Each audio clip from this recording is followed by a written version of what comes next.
Today we are going to study medieval India, the Mughal Empire.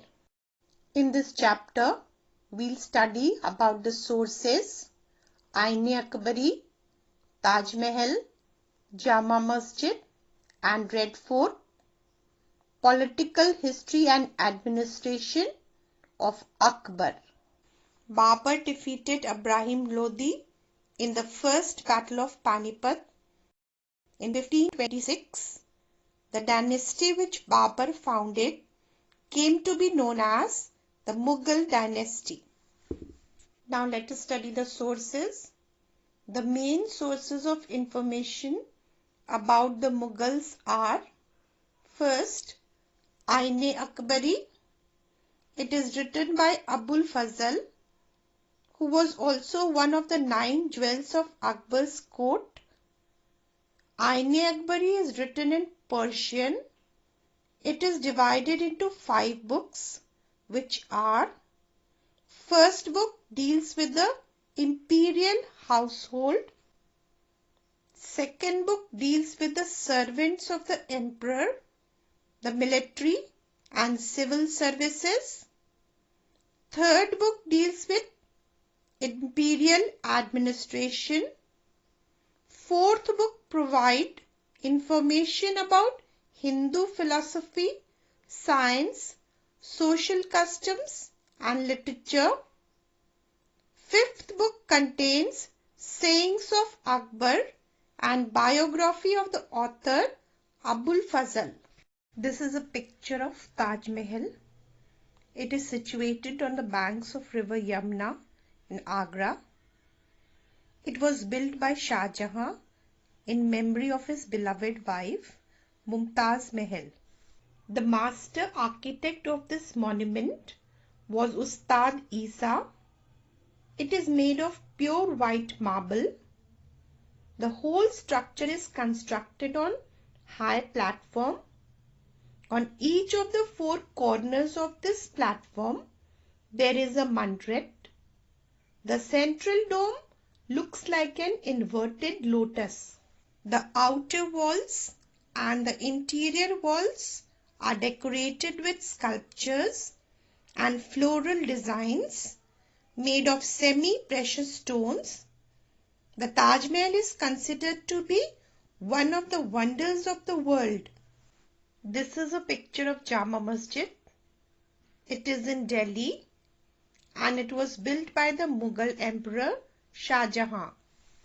The Jama Masjid is built on a high platform with 3 domes of white marble. The central dome is the largest and the highest. It has 3 big gates, 4 towers and 2 minarets. The face of its spacious prayer hall consists of 11 arches. Jama Masjid is one of the largest mosques in India. This is a picture of Red Fort or Lal Killa. It was built by Shah Jahan and it is situated in Delhi. Red Fort is built of red sandstone and marble. It is surrounded by a strongly fortified wall and it has 2 gateways. The Lahori gate, which is the western gateway, was the main entrance. Some of the prominent buildings inside the Red Fort are Diwan-e-Aam, Diwan-e-Khas and Rang Mahal.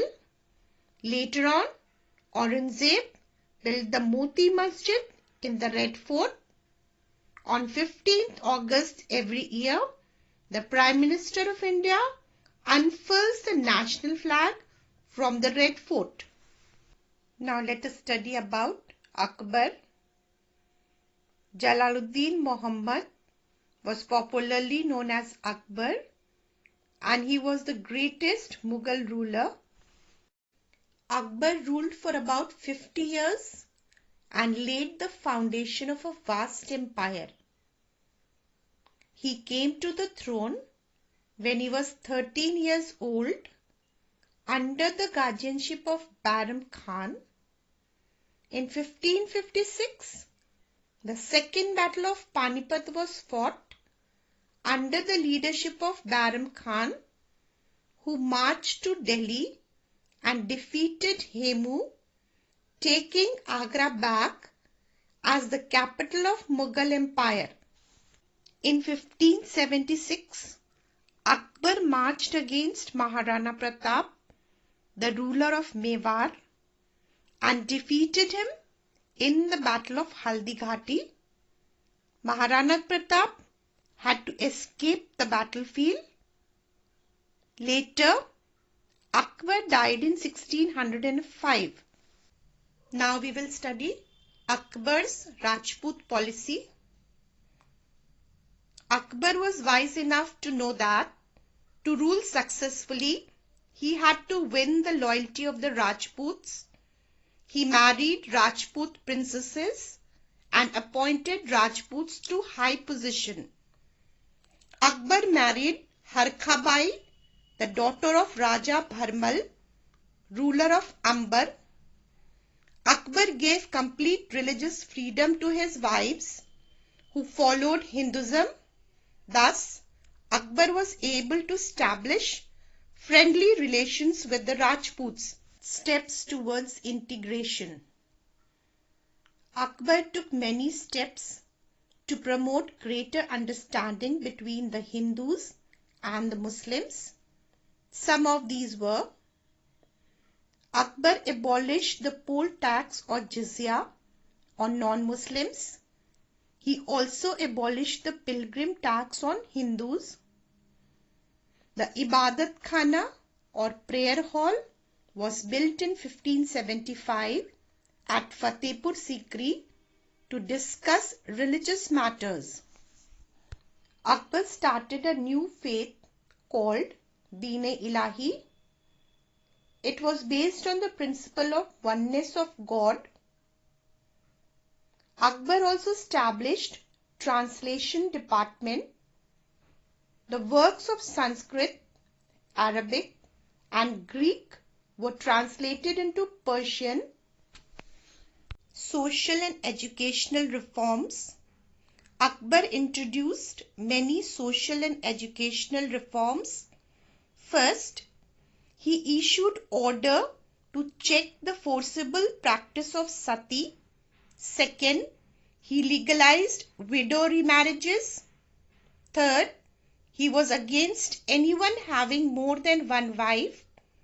Fourth, he raised the age of marriage to 14 for girls and 16 for boys. Fifth, he revised the educational syllabus, laying more emphasis on moral education and mathematics. Administrative system of the Mughals. The Mughal administration was based on the Indian and Persian traditions. The Mughal emperors established a centralized state based on military power. Monarch. The head of the Mughal administration was the emperor. He was all-powerful in administration. He was the head of the state, the chief executive, and commander-in-chief of the army. He made laws for the state. These were the important ministers in the central government. The Prime Minister was known as Vakil. He had large powers in civil and military affairs. The head of the revenue department was the Wazir, known as Diwan or Diwane-Ala. He was responsible for all income and expenditure. The head of the military department was called the Mir Bakshi. The judicial department was headed by the Qazi.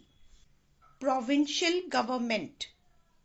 The whole empire was divided into provinces called Subas. There were 12 Subas. These Subas were divided into Sarkaras. Each Sarkara was divided into Parganas. Each Suba was headed by one governor who was called Subedar or Sippa Salar. His duties included maintenance of law and order and collection of revenue. Diwan was another officer in the provinces who was in charge of revenue administration of the province. Other important officials in the province were Faujdar, Kotwal, Bakshi, Qazi, etc. The Mansabdari system. Akbar introduced the Mansabdari system. Under this system, each officer or noble was given a mansab or rank and was called Mansabdar. The smallest Mansabdar was in charge of 10 horses and the highest Mansabdar was of 5,000. The Mansabdars had to maintain an army according to the rank of their Mansab. These ranks were divided into two, Zat and Sawar. Zat was the rank maintained by the Mansabdar and Sawar was the number of horsemen maintained by him. The Mansabdar received their salaries as revenue assignments called Jagirs. Land revenue system.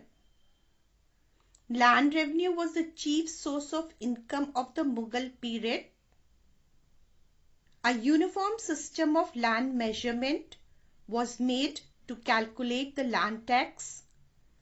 With the help of his revenue minister, Raja Todarmal, Akbar introduced many reforms in his revenue department. As a result of these measures, the revenue of the state increased and the country became prosperous.